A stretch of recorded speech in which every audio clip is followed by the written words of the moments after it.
So this was a very highly requested video, obviously, and I'm gonna tell you about my tattoos and what they mean, or the little story associated with it.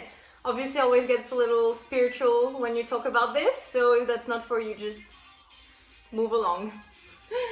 I have 11 tattoos total, and I'm gonna try to do this in order. If I manage to remember, I think I should be fine. Cool. So number one, which is a bit controversial because I get a lot of people, especially in Australia, saying it looks like the Nazi symbol, which it is not. It is from Le Pays Basque, la Côte Basque, in France, where I used to spend all my summer in Saint-Jean-de-Luz. And this is where I learned to surf and kind of like learn to feel the fear and do it anyway. That was the first time that I kind of stepped into myself. So this is what this is. It's more of a four-leaf clover, or like, as a joke, it's a fan that, yeah, people say, but it's not, yeah, anyway, I'm not gonna say that again. It's just very upsetting. But I was 20 when I got this, and I told my parents that it was going to be the only one to kind of get away with it. But I knew since I was 7-year-old that I wanted tattoos. I just knew how to argument my way out of things.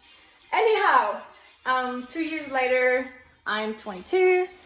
Number 2 is Amplitude, which is the same word in French and in English. And today I love this duality because I like English more than French, but at least it's both.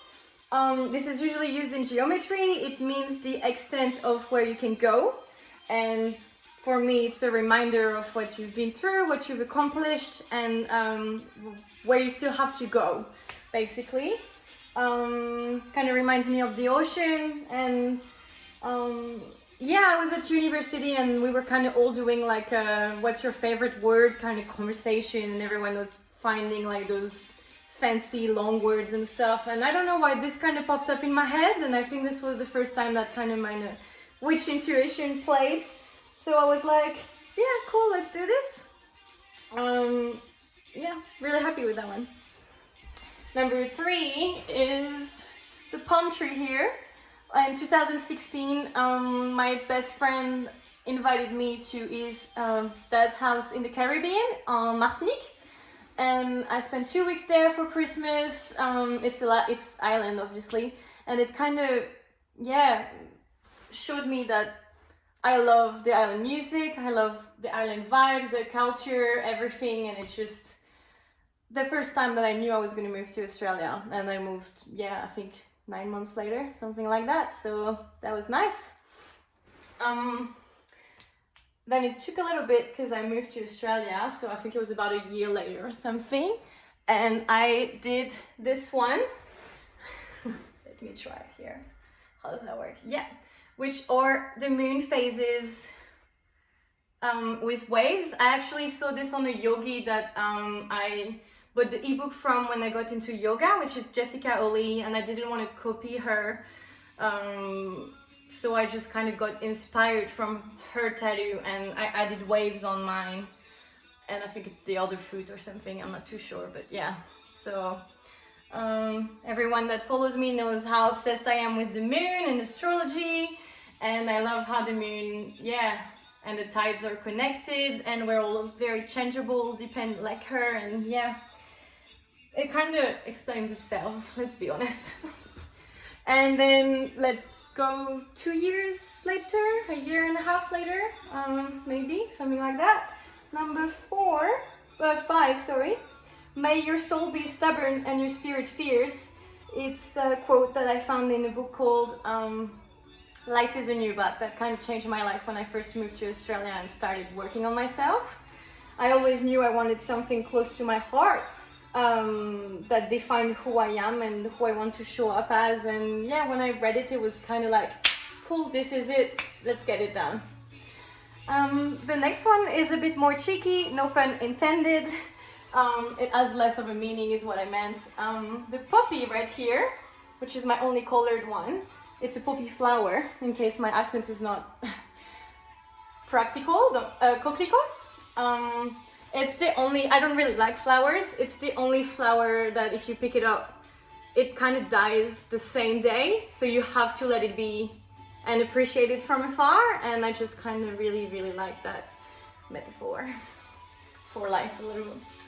Anyhow, the next one is this one, which is the symbol, you know, like in meditation, with the lotus, and that kind of reminds me of a bit of the circle of life.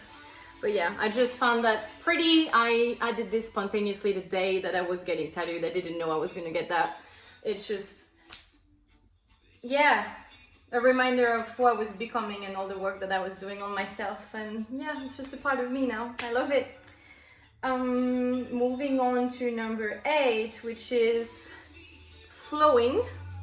I don't know if you can really tell. It's a bit like a bar saying flowing and then little wings. Maybe if I go this way. Yeah, perfect. Reminder to go with the flow. Because it's very difficult for me. So I thought maybe if I get it written on me, I will remember a little faster in certain situations. So it works sometimes. But anyway, I love it. And my favorite one is this one. So, half a lion, which is on purpose. It's finished. I like that. We're never rich. How do you say that? We're never like complete in life. You're always like striving for more. So I like that it's that way. It's kind of a metaphor for life. And this is a Sagittarius constellation, because my rising sign in Sagittarius. I'm not gonna do an astrology thing in here, but basically it's just this is how I feel most like myself, and what I steer towards.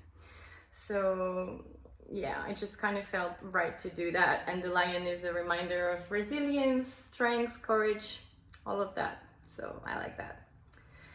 9, and then we have number 10, which is this cheeky one.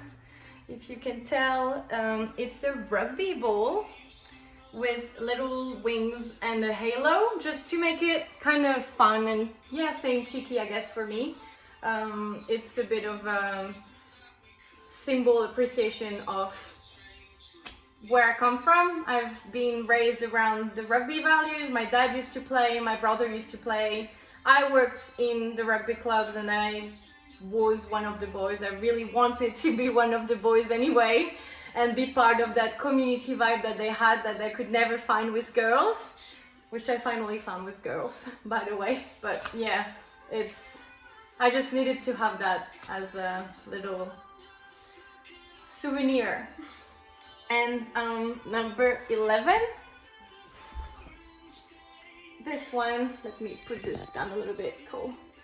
It says tout feu tout flamme, which is French, and it means literally all fire, all flame, but the meaning is more to be aflame with passion, to be impulsive. Just a reminder of my nature of kind of... everything I've accomplished in life has been from when I've acted impulsively, like moving to Australia, which is the best thing I've ever done. And kind of always being in the extreme. I'm all in or all out.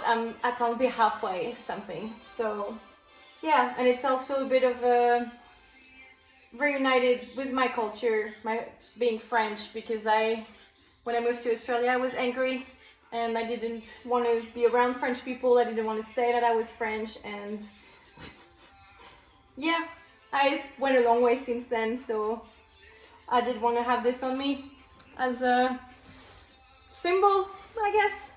Cool. Well, I hope you enjoyed this random video that no one requested. I just did this for myself because I love tattoos, and when I look back at it later, maybe I'll have a bit of a laugh and enjoy when I used to look like that.